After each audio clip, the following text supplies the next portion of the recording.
est le consolateur des faibles. C'est ce qu'écrivait le moraliste français Vauvenargues. En est-il de même pour le narcissisme, si présent, dit-on, dans notre société, à tel point qu'on le qualifie d'hyper-narcissisme? Sommes-nous tous donc en train de vivre une sorte de révolution inédite, un basculement sociétal, psychologique jamais vu dans l'histoire de l'humanité?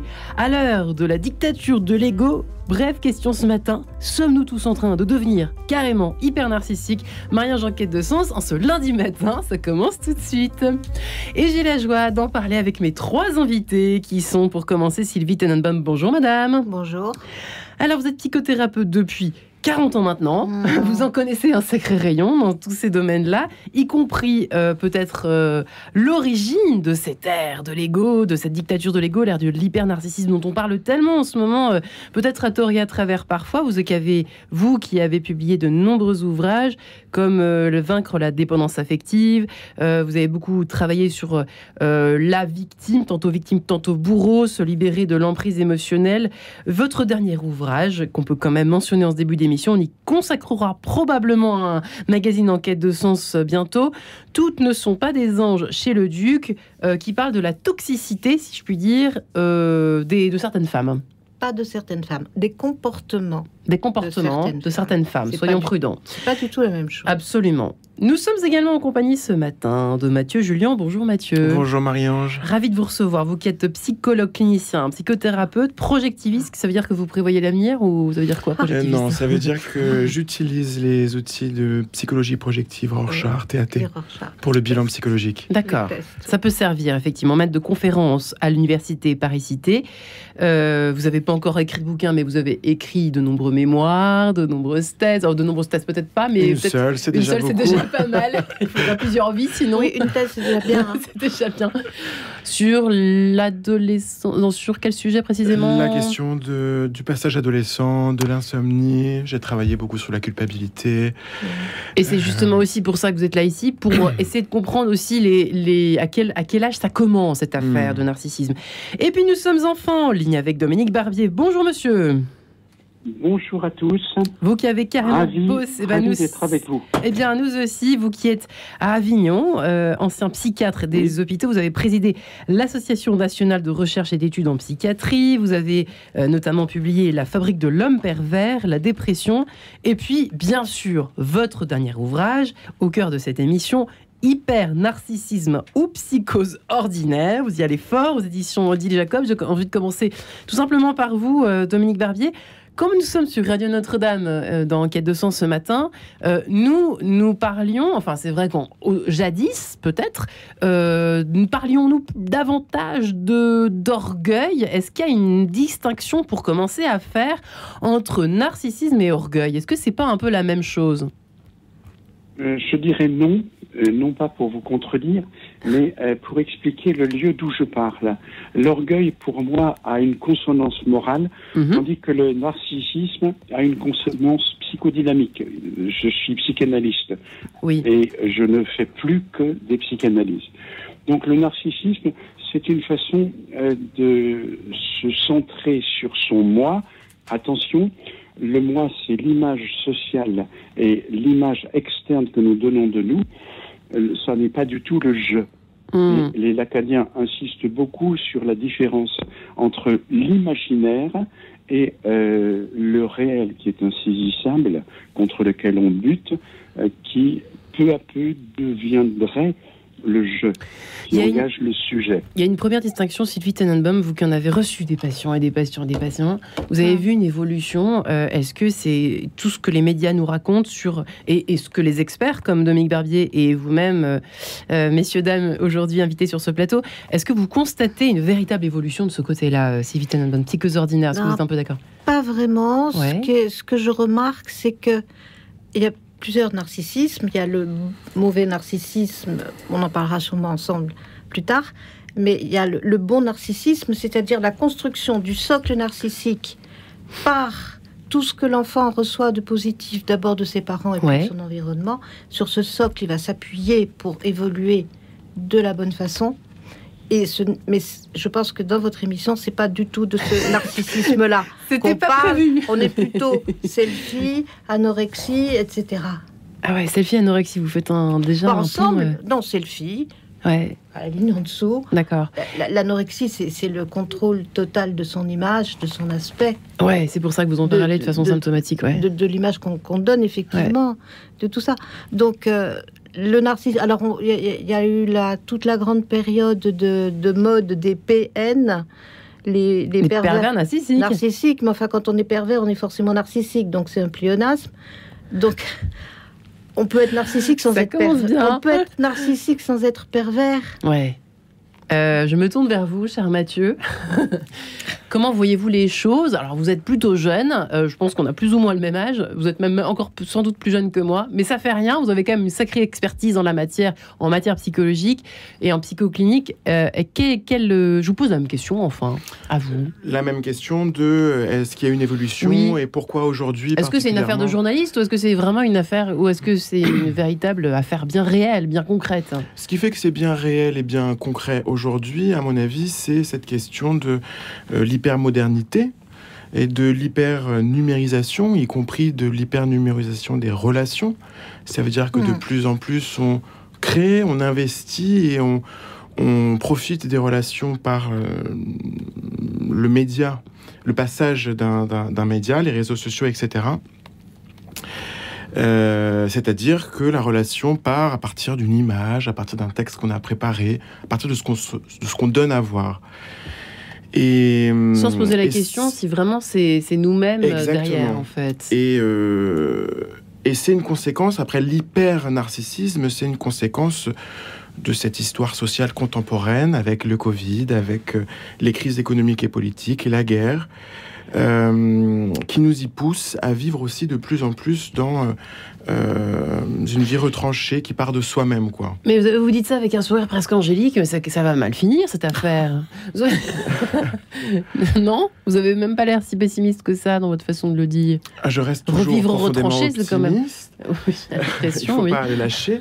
Quand on est psy, on peut pas être pessimiste. Oui, remarquez, il n'y a que nous pour être pessimiste. Bref, passons. Et puis heureusement, c'est pas toujours le cas. Tout le monde n'est pas dans cet hyper-narcissisme-là. Ça peut être aussi des moments en fonction du temps dans lequel vous êtes.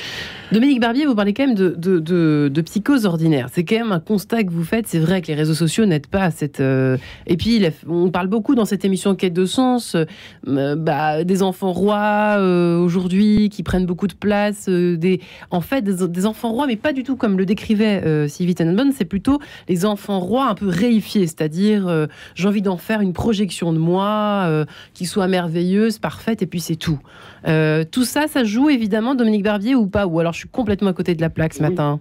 Non, vous n'êtes absolument pas à côté de la plaque. Ce que je voudrais quand même rajouter à ce qui vient d'être dit, c'est que réellement, nous évoluons vers l'hyper-narcissisme. Il suffit de voir les deux mondes de chirurgie esthétique où on veut travailler l'image de soi et la flambée des reconversions de certains généralistes, et j'en connais, ou même de certains spécialistes vers la chirurgie esthétique. Tout récemment, j'ai appris qu'une collègue gynécologue s'était orientée vers la chirurgie esthétique parce qu'il y avait une demande considérable et qu'on gagnait plus d'argent. C'est quand même le signe de quelque chose. Bon sang de bonsoir. Bon sang de bonsoir, bravo la médecine. Oui, la chirurgie esthétique a le vent en poupe et tout le monde veut se faire refigurer, transformer son image.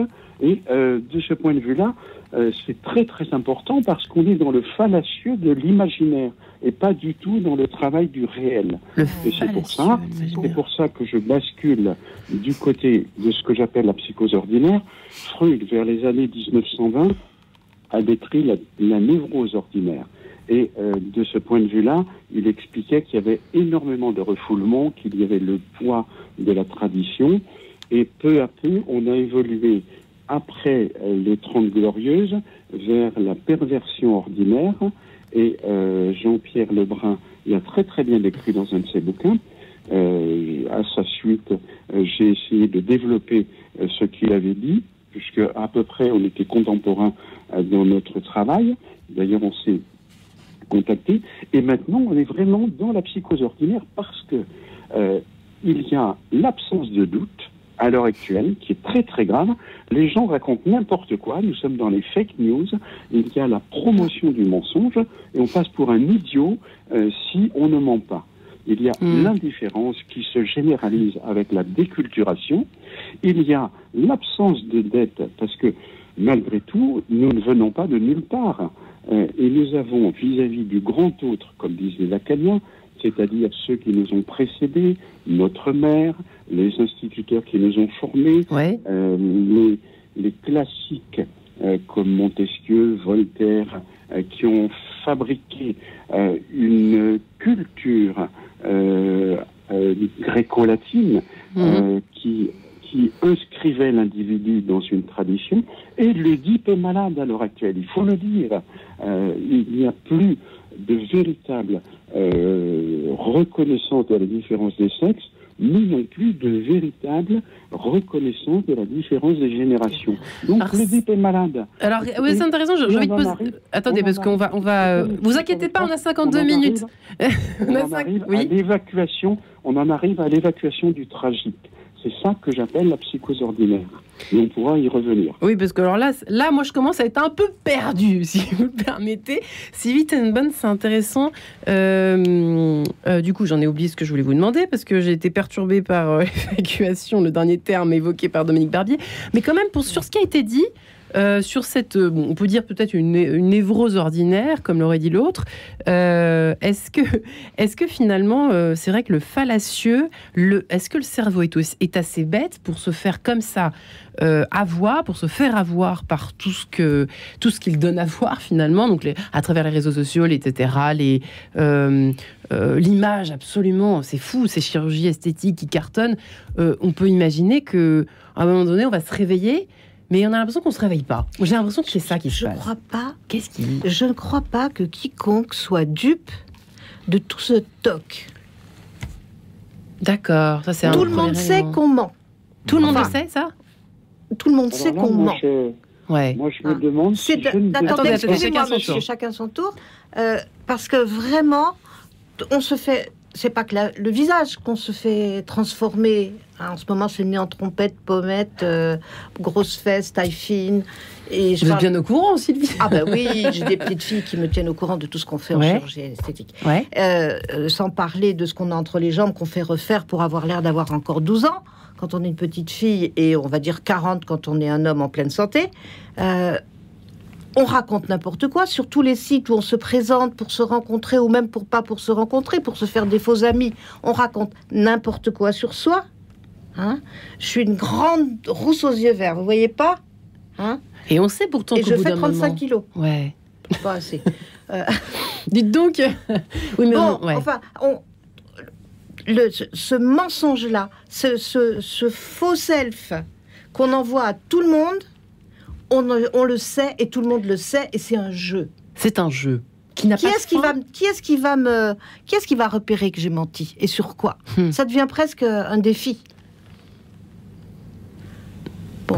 Bon, évidemment, M. Barbier a évoqué beaucoup de notions. Oui. Je ne sais pas sur laquelle vous voulez Mais commençons par celle de là, parce que le côté fallacieux, c'est vrai que vous l'avez bien exprimé en ce début d'émission. Les parents qui nous écoutent ce matin sont peut-être un peu inquiets, effectivement, de voir leurs enfants de plus en plus jeunes se soucier, par exemple, et là je me tourne peut-être vers vous deux, qui êtes à mes côtés, Mathieu Julian et Sylvie Tenenbaum. C'est vrai que qu'est-ce qu'on peut faire quand on sent que la tentation est énorme, et c'est presque devenu une norme en soi, avoir une apparence dès le plus jeune âge. Il faut déjà arrêter d'acheter des marques quand on est parent. Alors, allons-y. Faut arrêter d'avoir le costume type, le dress code en fonction de l'âge, du statut socio-professionnel des parents. Voilà, il faut rester droit dans ses bottes, quoi. Il faut rester dans ses bottes et ne pas céder. Ouais. Expliquer aux enfants que c'est pas parce qu'on portera des tennis Nike ou je sais pas quoi, parce que je connais pas du tout toutes les marques, qu'on est mieux. Ouais. Simplement, on a peur de pas être accepté si on n'a pas ça. C'est ça le problème. Et voilà. Surtout pour les ados, pas les petits, mais pour les ados. Et là, comment on fait, Mathieu Julien? On a des parents intelligents. Et ben voilà, on revient toujours à ça. Hein. Oui. Il y a du boulot, hein. Exactement, absolument. Ma fille a intérêt à être parfaite au bout du compte, hein, parce que dites donc, avec tous les conseils que vous pouvez nous donner les uns les autres, Mathieu. Pour bien comprendre la réponse que je vais vous formuler, Marianne, je voulais confirmer que j'étais d'accord avec ce que disait Sylvie et Dominique sur cette composante du faux qu'il y a forcément dans la question de l'hypernarcissisme. Je pense que c'est un paravent que l'être construit autour de lui et qu'il balance à l'autre et aussi dans ses propres yeux, mais qu'il ne le leurre jamais vraiment. Et donc, de là, inévitablement, il va se récupérer une dose de culpabilité, une dose d'angoisse et une tristesse avec un perte de sang. Déjà en première ligne, il n'ira pas bien. Donc, que faire ? Consulter, par exemple, un psychologue clinicien, un psychothérapeute. C'est déjà le point de départ. Alors, c'est quoi les symptômes? C'est quand il s'enferme derrière ses écrans, alors, pas pour faire forcément des jeux vidéo, mais pour, je sais pas... L'évitement de soi, par exemple, dans les jeux vidéo. L'usage addictif des réseaux sociaux, par exemple, aussi. C'est pas très bon signe. Ou d'autres addictions aussi. Ou d'autres addictions, oui. Les conflits avec ses pairs, la question de phobie sociale, par exemple. Parce que... Il y en a de plus en plus des phobies sociales. Eh oui. Si vous êtes pris dans un hyper-narcissisme intense, vous marchez toujours un peu sur des œufs pour éviter d'être confronté à l'image que vous cachez à vous-même et pour que l'autre ne vous reconnaisse pas. C'est ça. Si vous vous rendez compte que je vous ai raconté que des bobards, moi je me sens très très très très mal. Hein Comment je vais expliquer ça? Effectivement, ou alors vous écrirez, on se verra plus en tout cas. Je pense que je vous réinviterai plus, Sylvie. Eh ben, ce serait dommage. Ce serait bien dommage pour les auditeurs. Parce que c'est très narcissisant de venir à votre émission. Mais oui, je me suis posé la question, du coup, je me suis dit ce matin, mais là... oui, ça aussi, ça fait partie du narcissisme. Des artistes, des auteurs, quelle que soit sa profession d'ailleurs. Je peux être le meilleur boulanger de Paris, avoir la meilleure baguette, c'est très narcissisant. Ouais. On a besoin aussi d'une forme de reconnaissance. Mais pour ça, on n'a pas besoin de raconter des bobards. En fait, c'est ça. On a de la valeur en soi. On a de la valeur en soi. On n'a pas besoin d'en rajouter. On n'a pas besoin de se conformer à des normes, à des critères de compte en banque, de marque de voiture. Moi, j'en ai pas. De lieu de vie. Moi, je me souviens d'un gamin de 25 ans qui gagnait très très bien sa vie et qui m'a dit je peux enfin inviter des amis à la maison parce que j'ai enfin un canapé. Oh, je sais plus quelle marque. Hein. Je lui dis que c'est triste. Moi, ils dormaient par terre, les invités, sur un matelas. Mais qu'est-ce que c'était triste. Ouais. Et ça, il y a 15 ans. Ouais, donc comme quoi... C'est pas si récent. Hein. Ouais, c'est ça que ça a été c'était la surescalade, là. Et là, maintenant, on est là pour échanger le plus en vérité possible ce matin avec mes trois invités sur cette question, justement. Comment faire avec cet hyper-narcissisme ambiant dont nous sommes aussi bien adultes qu'enfants, malheureusement un peu victimes quand même. En tout cas, victimes, j'aime pas ce mot, mais nous sommes tous un peu touchés forcément et tentés par cette forme narcissisme négative. Comment en sortir? On se retrouve juste après cette page en couleur avec Sylvie Tenenbaum, Mathieu Julien et Dominique Barbier. À tout de suite.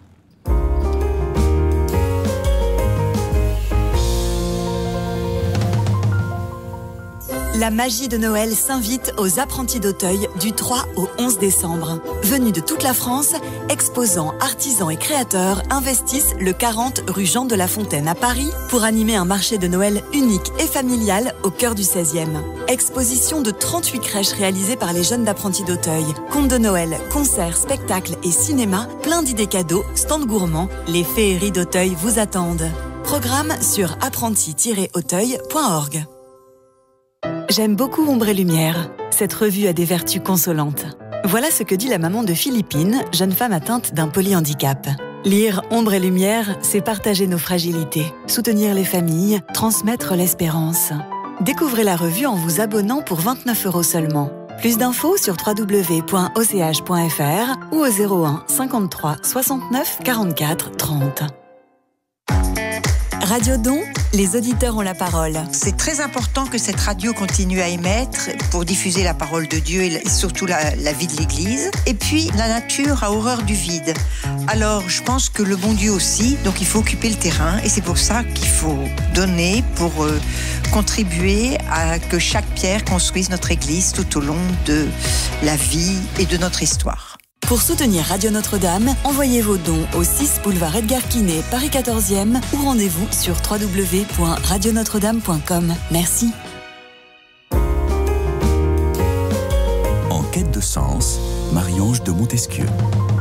Et sommes-nous tous en train de devenir hyper narcissiques? Quelles conséquences? Surtout les parents qui nous écoutent. Je sais que vous nous envoyez énormément de courriers régulièrement. Enfin, je reçois énormément de votre part, chers parents, un peu désemparés.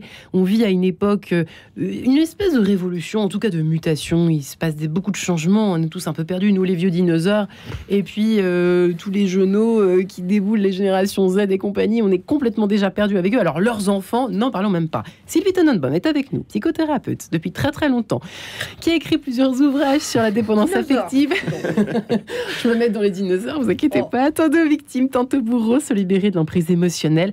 Et elle vient de paraître, toutes ne sont pas des anges chez le Duc, mais là nous parlons de narcissisme aujourd'hui tous ensemble. Mathieu Julien est psychologue clinicien, maître de conférence à l'université Paris-Cité, et puis Dominique Barbier, psychanalyste en Avignon, qui vient de publier de son côté, après plusieurs ouvrages, Hyper-narcissisme ou psychose ordinaire. C'est pour ça que nous en parlons aujourd'hui aux éditions dit Jacob, puisque nous avons tenté de définir déjà ce que c'était que le narcissisme, voire l'hyper-narcissisme aujourd'hui. On sent que c'est une sorte de roue dans laquelle nous sommes tous un peu pris, et de temps en temps il faut sortir de la roue pour voir un peu qui en est vraiment, se poser des questions, faire une retraite spirituelle par exemple, ça peut aider. On y a consacré une émission il y a quelques temps. Dominique Barbier, vous êtes toujours avec nous?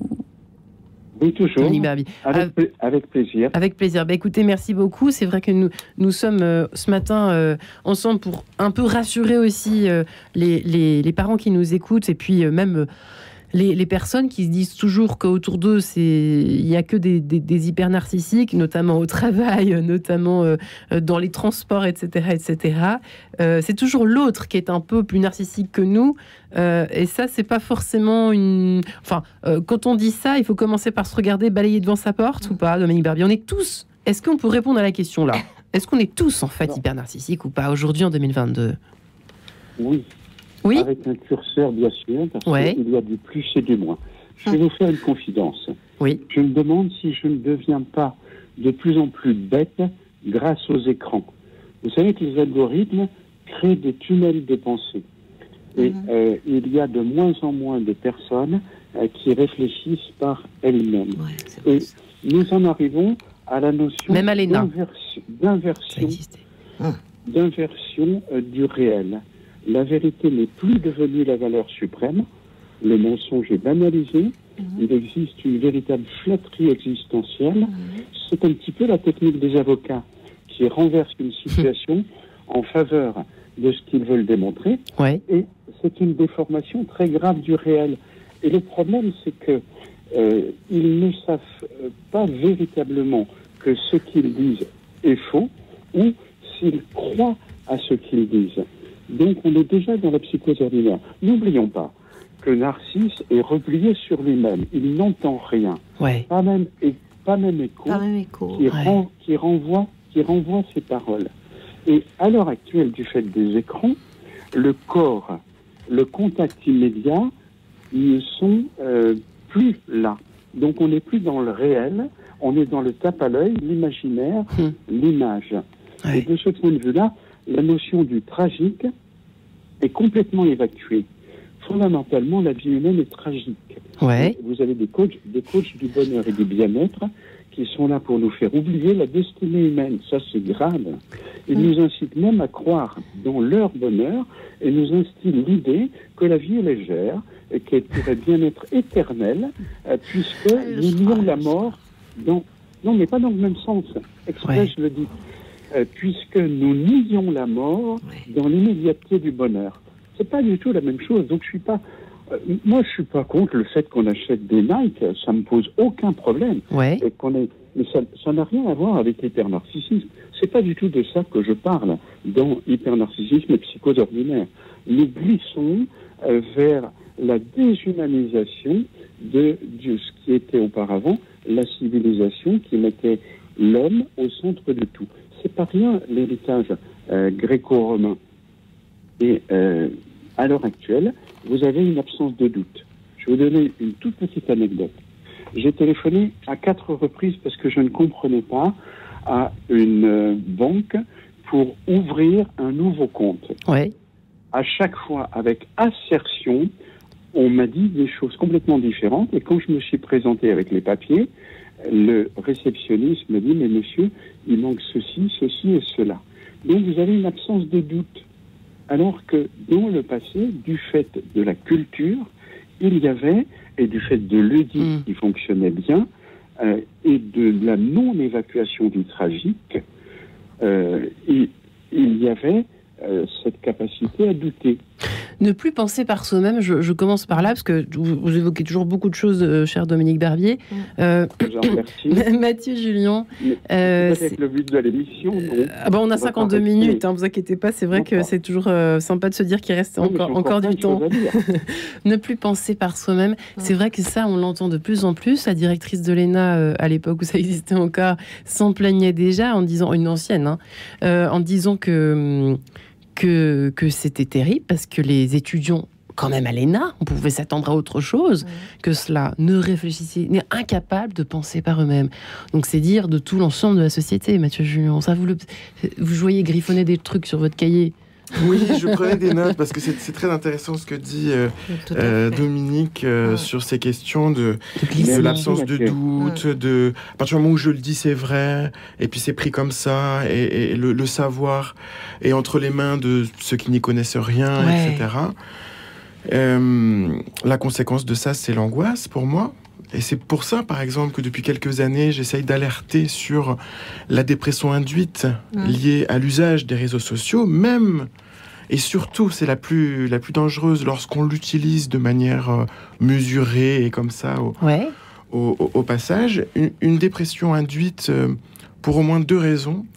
La première, c'est que à partir du moment où vous scrollez votre fil d'actualité, vous êtes forcément continuellement face à l'hypernarcissisme de l'autre, et donc vous avez des images des autres qui vous donnent l'impression qu'ils vivent leur meilleure vie, et vous vivez continuellement comme hyper manquant. Et la deuxième... Ça m'est encore arrivé hier soir, en vérité. Eh oui. Je vous le dis, très sincèrement. Ça m'arrive encore. Quand je suis fatiguée, Sylvie, ne regardez pas comme ça. J'ai rien fait, j'ai rien dit au secours. Non mais se comparer, c'est terrible. C'est un truc terrible de se comparer. Ah, c'est terrible, oui. On est toujours perdant. Je suis pas assez ou je suis trop.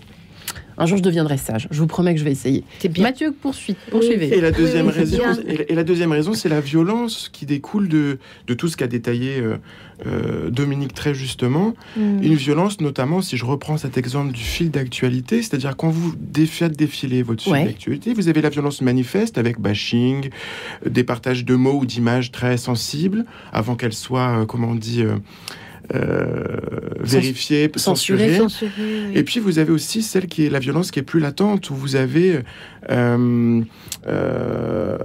vous défilez, vous avez une recette de cake au chocolat, puis vous avez des images de guerre en Ukraine, puis ensuite vous avez votre ami. Et ça fait quoi ça dans le cerveau? Et je pense que ça provoque une usure et une dépression comme ça, avec ces montées et ces descentes à la fois de violence, mais aussi de choses qui consolent.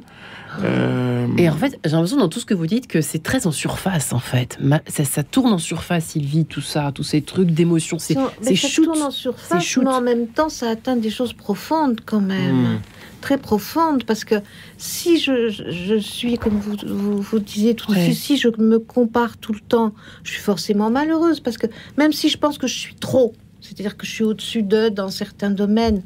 C'est difficile de rester au-dessus, on ne peut que se casser la figure quand on est sur un piédestal. Oui, en effet. Alors, si je suis en dessous et que je regarde comme ça, je suis une pauvre petite chose, et je prends une position complètement passive. On n'est jamais à flot, en fait, finalement.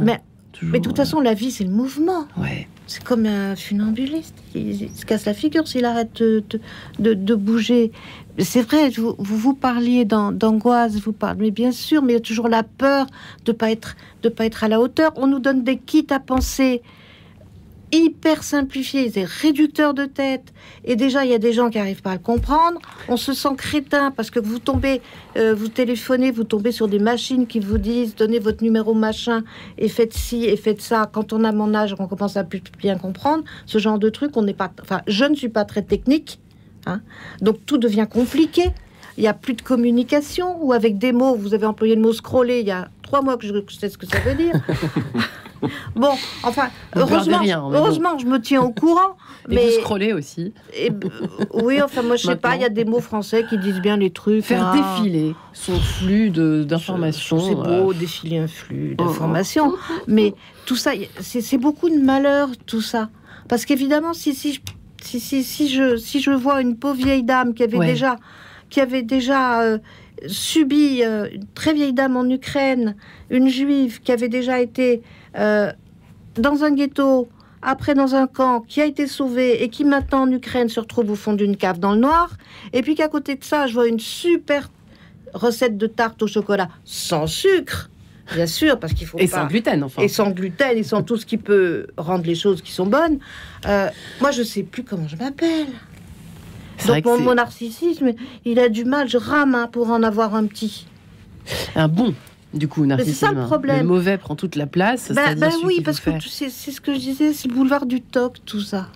Ouais. Boulevard du TOC. Boulevard du TOC, bonjour. Mathieu Julien, vous souhaitiez absolument rajouter quelque chose? Oui, parce que je suis d'accord avec ce qu'est en train d'ironiser Sylvie, merci. Parce qu'il faut pas perdre de vue que aussi le responsable de tout ça, c'est l'injonction paradoxale qui est dans le discours social. Donc soyez heureux. C'est un discours impossible, surtout si on l'entend comme une attente ou comme une obligation pour faire partie du groupe, c'est-à-dire pour être accepté, aimé. Le discours social, c'est quoi?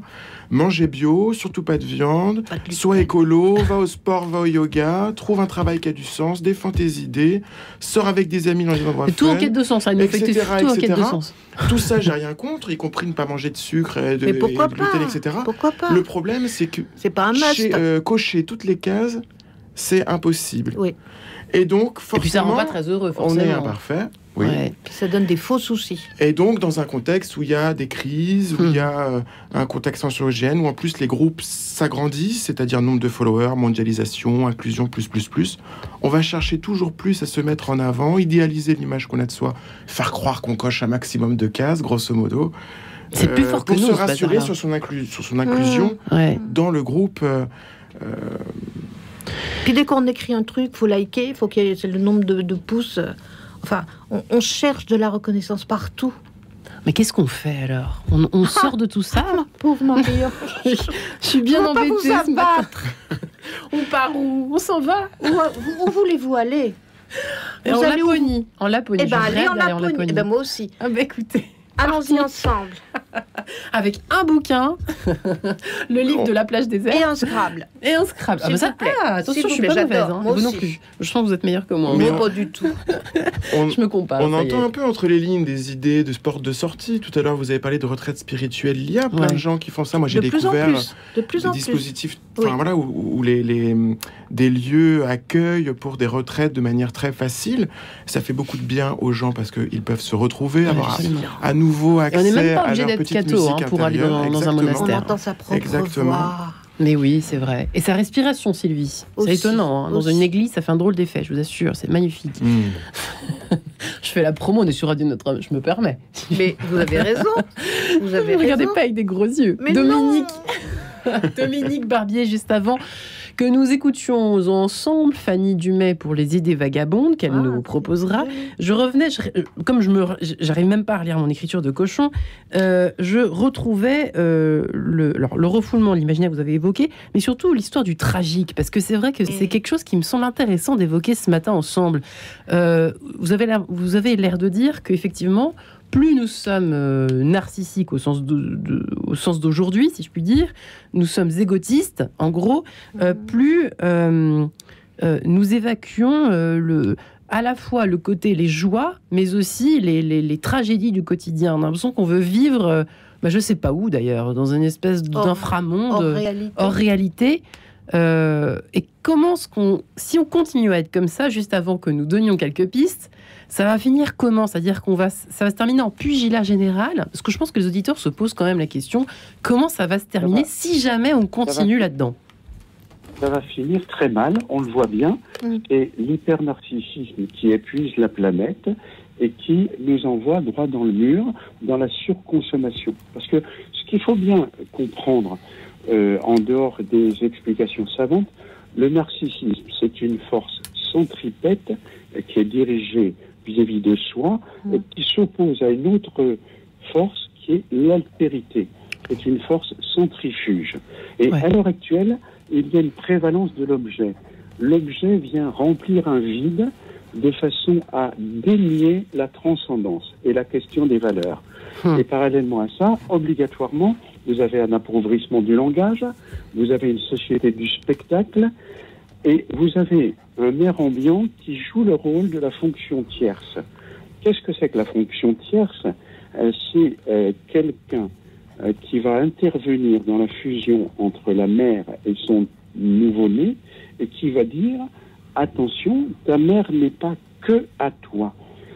Et cette fonction tierce introduit la notion de la difficulté et la catégorie de l'impossible. Et cette catégorie de l'impossible, elle n'existe plus, de même que la catégorie du citoyen. Nous faisons partie d'une même cité. Si nous ne voulons pas être frères, au moins soyons citoyens. Donc, de ce point de vue-là, l'évacuation du tragique, que nous sommes mortels et qu'il faut s'interroger sur le sens de la vie, n'existe plus. Et sur la frustration, en gros, c'est ça que vous êtes en train de nous dire, qu'on n'accepte plus aucune frustration, l'impossible doit être possible, etc. C'est très, très agressif. Quand on renvoie quelqu'un au réel, quand il nous répond « je ne dois rien à personne ». Effectivement. C'est-à-dire le déni de l'altérité. Et dans l'altérité, on peut introduire la planète. Et effectivement, si l'hypernarcissisme continue sa voie exponentielle, la planète va être détruite. Je ne dois rien à personne. Je ne dois rien à personne. Harley Davidson. L'argent participe du narcissisme. Merci infiniment, Dominique Barbier. Mais tout le monde me doit tout. Je vous propose de nous retrouver. Effectivement, tout le monde doit tout. Ça, c'était hier, le Radiodon. Sylvie Tenborn, vous arrivez en retard. Le Radiodon de Radio-Nat, le Téléthon de Radio Notre-Dame. Eh bien, nous retrouvons, si vous le permettez, chers invités, juste après Fanny Dumais et ses idées vagabondes. À tout de suite. Radio Notre-Dame.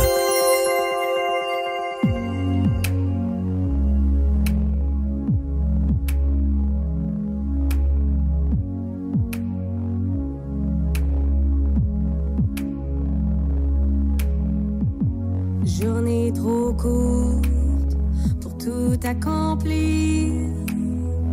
Tant de choses à faire, je continue de dormir.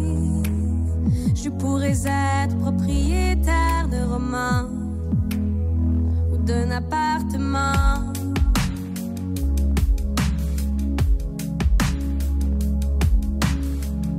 J'ai besoin d'air, pourtant je sombre dans ma paresse, jusqu'à oublier les vautours qui plombent sur ma tête. Et ça gronde en dedans de mon être. J'ai perdu trop de temps.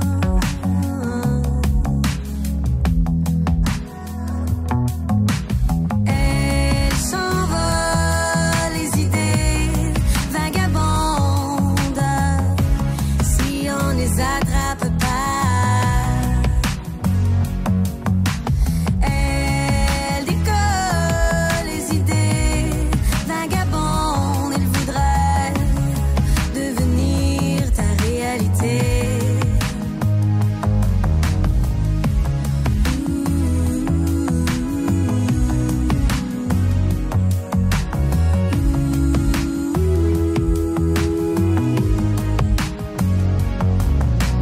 Posée sur ma malchance, les images se défilent devant moi.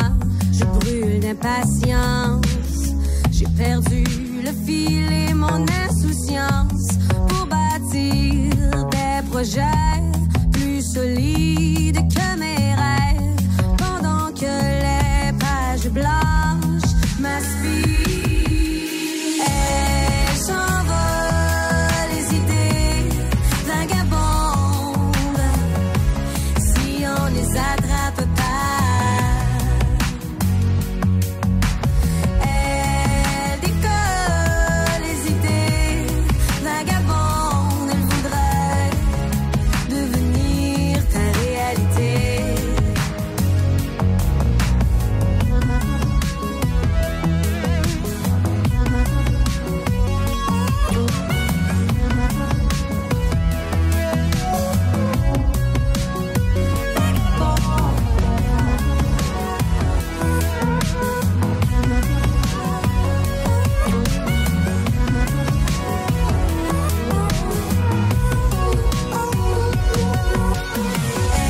Elles s'envolent les idées vagabondes, si on les attrape pas.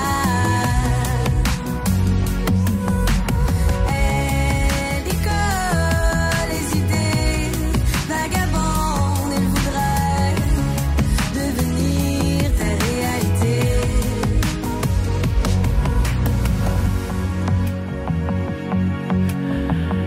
Et nous parlons de brocoli avec Sylvie Tenenbaum, c'est vous dire. Fanny Dumay, idée vagabonde. Alors nous parlons d'hyper-narcissisme. Sommes-nous en train tous de devenir hyper-narcissiques? C'est vrai que c'est une question que nous pourrions aborder sur plusieurs heures, tellement de domaines de nos vies quotidiennes et de la société sont touchés par cette question-là. Nous en parlons avec Sylvie Tenenbaum, qui est psychothérapeute, qui a publié de nombreux ouvrages, notamment sur la dépendance affective. Mathieu Julien, psychologue clinicien, qui travaille sur la question de l'adolescence, qui reçoit d'ailleurs pas mal d'enfants et d'adolescents. Psychothérapeute projectiviste, maître de conférences à l'Université Paris-Cité. Et puis Dominique Barbier, qui est psychanalyste, ancien psychiatre, qui a publié son dernier livre sur l'hypernarcissisme, ou Psychose ordinaire, chez Odile Jacob. Mathieu Julien, effectivement, vous qui recevez pour le coup des enfants et des adolescents d'aujourd'hui, pour le coup, est-ce que... quelles sont les choses qui reviennent beaucoup, au fond, dans les symptômes, on les a déjà évoqués, mais est-ce que vous sentez quand même des aspirations pour nous donner un peu de bonnes nouvelles dans l'histoire?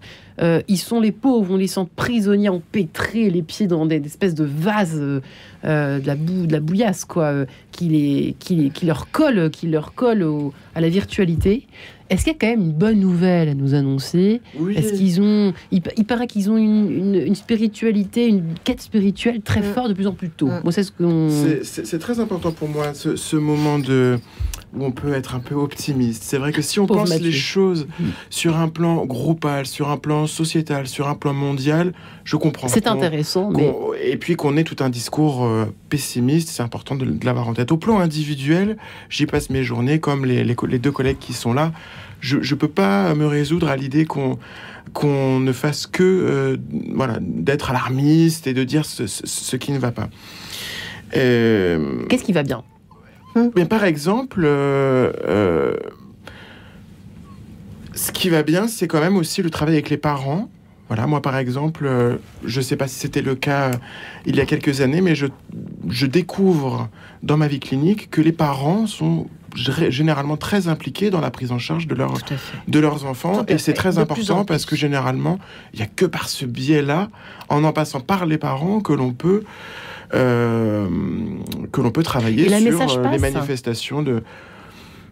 Écoutez, j'y passe mes journées, je fais de mon mieux. Parfois, ça prend un petit peu de temps, mais... Oui, ça passe. De toute façon, les parents, quand ils ont fait la démarche de consulter, c'est quand même qu'ils sont... Ils se posent des questions. C'est déjà tellement important de ne pas croire qu'on détient la sacro-sainte vérité. Et puis les enfants, d'accord, ils sont très branchés sur les aspects physiques, mais en même temps, ils ont une pensée, j'allais dire, beaucoup plus profonde que les enfants de ma génération au même âge. Ils se posent des tas de questions. Bon, évidemment, il n'y avait pas les médias, il n'y avait pas la télé. Il y avait la radio, la voix de son maître. Et puis les disques, ça beaucoup. La musique, c'est très bien, mais ça apprend pas forcément à bien penser. Ça touche autre chose à l'intérieur de soi. Mais il y a des vrais questionnements chez les jeunes ados. Moi, je vois, j'ai des petits-enfants. qui sont graves. Il y en a une qui a 14 ans qui me dit je veux pas faire d'enfant parce que cette planète elle est foutue. Qu'elle écoute l'émission d'il y a 3 jours, attention. Sommes-nous trop nombreux ? Ça veut dire qu'il y a quand même des tas de questions qui se passent. Ils sont entourés entre eux, il y a des transgenres déjà à cet âge-là, chez les ados, ils sont confrontés à des tas de problèmes identitaires. Et puis en plus, alors ce fichu narcissisme, faut être populaire, parce que si on n'est pas populaire, alors on m'a dit le terme hier. J'ai oublié, c'est un truc nouveau. Mais bon, on n'est pas bien. On n'est pas bien. Si on est, faut être populaire ou rien. Et vraiment, quand il y a ce dialogue qui se crée avec le tiers qui est tellement important, le psy, quels que soient les mots qui viennent après, mais entre le parent, l'enfant ou les enfants, et puis ce psy, il y a cette parole vraie, de vérité, avec des pleurs, avec des cris, avec plein de trucs, mais au moins ça se parle, ça se rencontre. Enfin, je ne sais pas bien à votre génération, mais à la mienne, je pense que nos parents ne nous connaissaient pas, et nous on ne connaissait pas nos parents. On ne se parlait pas. On se parlait pas. C'est tout juste s'ils demandaient qu'est-ce que tu as l'intention de faire plus tard. C'est vrai qu'on et encore une fille, du moment qu'elle était bien mariée. Non, je caricature pas, c'était quand même un peu ça, l'idée générale. On vient de loin, parce on revient d'extrêmement loin. Extrêmement loin. Donc si en plus on parle du narcissisme des femmes, bon, non, on va pas en parler maintenant. On en parlera un autre jour, si vous permettez, Sylvie.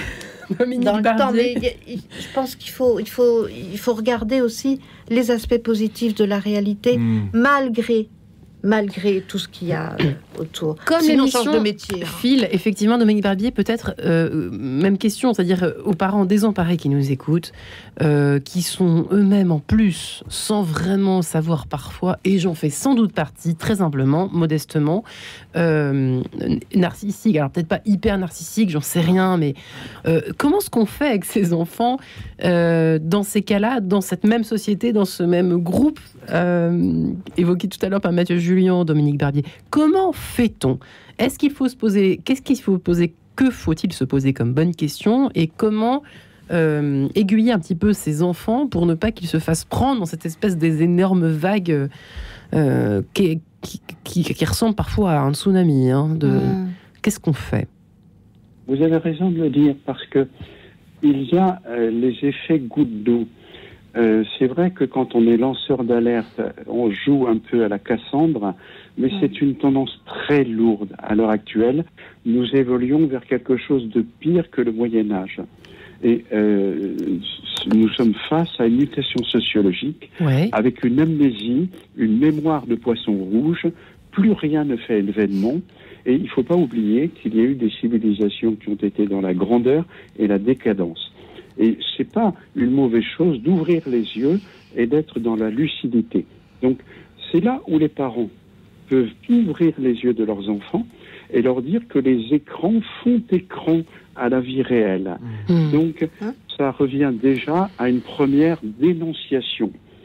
Rappelez-vous le petit livre de Stéphane Hessel, « Indignez-vous ». Et déjà, le fait de s'indigner, le fait de dénoncer une dérive lourde qui va vers la décadence, je voudrais pas apparaître comme réactionnaire, mais le narcissisme est roi à l'heure actuelle et il est roi par rapport à l'argent. Donc déjà, limiter l'accès aux écrans, ça évite d'être sensible à cette mémoire de poisson rouge que disait tout à l'heure Sylvie et Mathieu. Mathieu le disait très clairement, avec la notion d'air ambiant qui a une fonction tierce.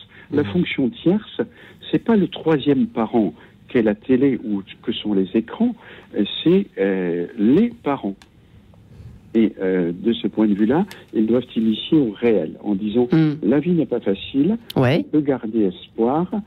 Il nous reste combien de temps là pour savoir si je continue écoutez, nous attendons la fin de votre phrase. En tout cas, ce qui est intéressant, on va peut-être donner la parole justement à Mathieu et Sylvie, c'est peut-être dire à ses enfants, faut-il le dire, parce que ça c'est toujours une hésitation, eh bien oui, la vie n'est pas très facile, mais on va te donner les armes pour faire face. Elle n'est pas Sylvie et Mathieu. Elle n'est pas que facile. Elle n'est pas que facile, elle est parfois plus ou moins, c'est ça qu'il faut dire. En fait, tout dépend de quel aspect de la vie on parle. Enfin, je ne sais pas si vous vous souvenez, il y a longtemps, il y avait des gens, on avait programmé une émission qui s'appelait 10 minutes de bonnes nouvelles, mais ça passait à 23h ou 23h30, ça fait plouf parce que personne ne regardait. C'est dingue, hein, ça.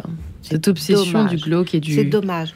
Je pense qu'il faut que la nuance est importante, que rien n'est blanc ou noir, et qu'il faut être juste. Ouais. Il faut être juste et il faut avoir un petit peu des informations pour pouvoir juger de telle ou telle chose, si elle est bonne ou mauvaise. Rien n'est bon ou mauvais. On parle d'émotions négatives et positives. Il y a une émotion, elle est ce qu'elle est agréable ou désagréable, avec toutes les nuances. Mais faut pas non plus être que d'un côté ou que de l'autre. La vie, c'est la nuance. La vraie couleur, c'est la nuance. C'est pas le blanc ou le noir. Et ça, c'est pas la virtualité qui va nous l'apporter, ça c'est sûr. Alors effectivement, le rôle de cet écran, il est... je vais pas dire catastrophique parce que je me contredirais. Enfin, il n'est pas très bon. Mais parce qu'il nous donne il nous donne l'impression qu'il n'y a pas de manque. Il nous donne l'illusion que ça ne manque pas et qu'on peut tout avoir. Ouais. Or, armer un enfant, un adolescent, c'est lui faire dès son plus jeune âge sentir et qu'il puisse intégrer l'idée que la vie est belle, mais que ça va manquer et qu'il ne faut pas qu'il se lance dans une course à combler. Mais ça va manquer. Tu n'auras pas tout. Tout le monde ne t'aimera pas. Il y a des choses qui vont rater. C'est important que ce manque-là, tu l'aies et que tu en prennes soin, parce que c'est de là que vient le désir. Mais oui. S'il n'y a pas de manque, il n'y a pas de désir. S'il n'y a pas de manque, il n'y a pas de désir. Ça donne une tristesse absolue. C'est tellement poétique ce que vous êtes en train de raconter finalement. Dominique Barbier, vous ne trouvez pas terminer sur cette note nuancée? Ce que je dirais, c'est je ferai la propagande, vraiment la propagande de la lucidité. Oui. Nous assistons à une mutation sociologique de l'espèce humaine. Nous sommes en plein dans la société du spectacle et aussi celle de l'objet supposé comblé. Alors je voudrais terminer, si vous me le permettez, avec une très belle phrase de Christian Bobin, qui nous a récemment quittés. L'humanité est foutue, mais la vie est intacte. Magnifique. Mais enfin, magnifique et tragique. Ça vous ressemble bien, Dominique Barbier, finalement, non? Tragique que vous êtes, mais avec beaucoup de poésie. Merci beaucoup de faire revivre un peu ces notions un peu oubliées, plus ou moins consciemment, volontairement, n'est-ce pas, Sylvie Tenenbaum, et votre lucidité? La lucidité, c'est... La lucidité, c'est un des critères. Disons, la définition d'être adulte, il y a des cases, mais dedans, il y a en haut, même, pas tout en haut peut-être, mais en haut, avec la responsabilité, la lucidité. Ça en fait partie. Et réfléchir aux conséquences de ce qu'on dit, de ce qu'on fait. À mon avis, c'est un petit peu le tiercé gagnant. C'est peut-être un bon début, ça. Effectivement. Et ça s'apprend. Eh bien voilà, l'école des parents, l'école... On revient de la responsabilité. Au parentage, au bon parentage. Eh bien, je vous remercie infiniment, vous trois, Sylvie Tenenbaum.